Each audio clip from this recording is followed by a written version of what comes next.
No ano de 1847, eu, João, fui enviado à pequena vila de São Pedro, na Andaluzia, para ajudar um padre local a investigar estranhos acontecimentos que estavam assustando os moradores.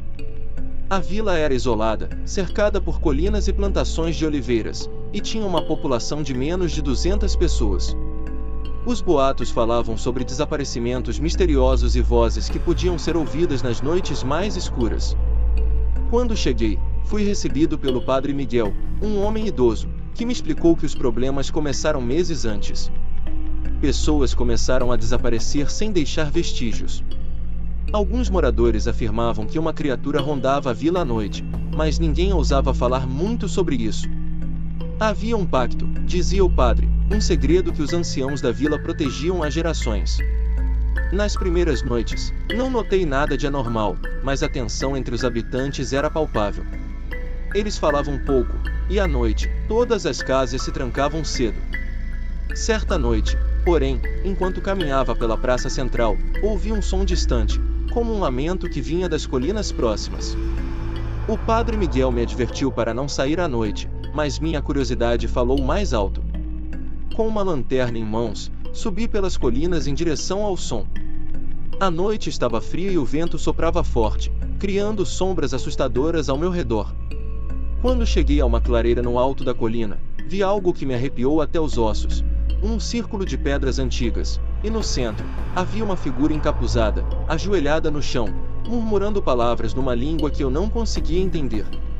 Minha história aconteceu em 1975, quando eu tinha apenas 18 anos. Eu morava na cidade de Ouro Preto, em Minas Gerais, e trabalhava como ajudante de pedreiro.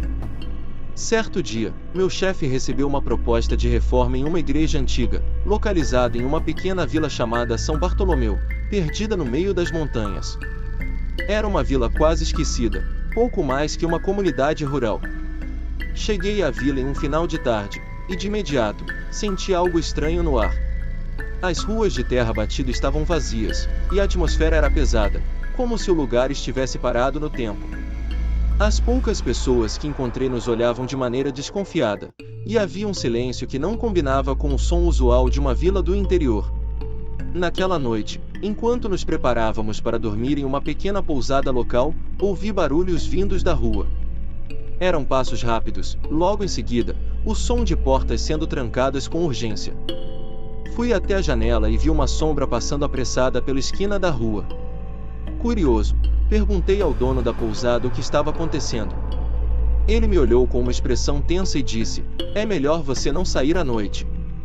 Aqui, as coisas não são o que parecem." No dia seguinte, comecei o trabalho na igreja. A estrutura estava em ruínas, e era evidente que ninguém pisava ali há muito tempo.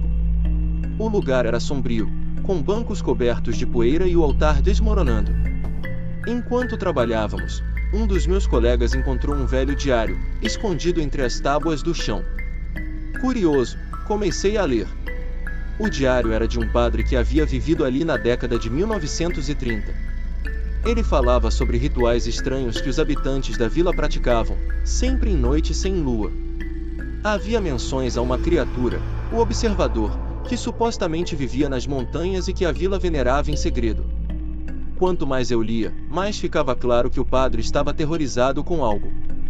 As últimas páginas eram incompreensíveis, cheias de rabiscos e palavras sem sentido.